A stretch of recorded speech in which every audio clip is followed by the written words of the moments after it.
Principle 11 of 11 against the Chinese Marxist model is China's rapidly aging population. These 11 principles are of history and economics against the Chinese Marxist model. You've probably heard by now of China's declining population. You didn't hear that much about it 15 years ago in 2010 when I first formulated these 11 principles against the Chinese Marxist model.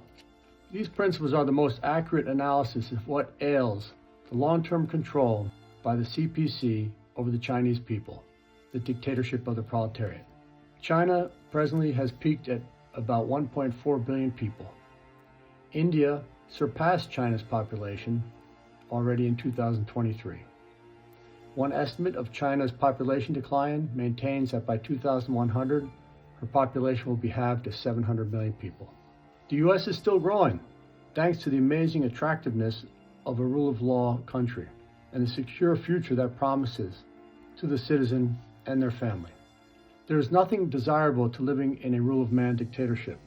Your life, property, freedom, and freedom to move about can be snatched at the knock on the door. China's one-child policy, which was based on the science of socialism, has led to a demographic time bomb, which they cannot undo. Imagine financial penalties to a family for having more than one child. Imagine forced abortions, forced sterilizations, yes, forced sterilizations based on science, all following Marxist mandates.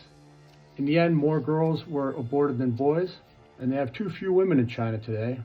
And now Chinese women, many of them do not want to have a child. In fact, with the slowing economy, there's a concept of lying flat, where even the college-educated are not even trying to get involved in their economy.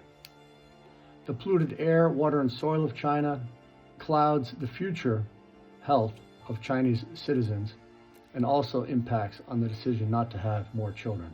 The CPC is so scared of their own citizens, they're constantly monitoring them, reading their emails, their texts, observing their social media activities.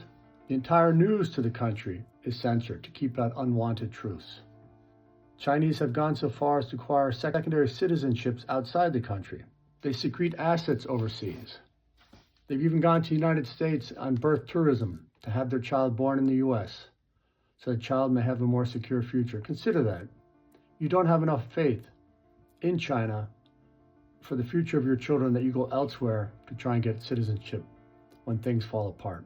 Figuratively, no one wants to move to China, as it is a racist country that considers the Han Chinese superior to all the rest.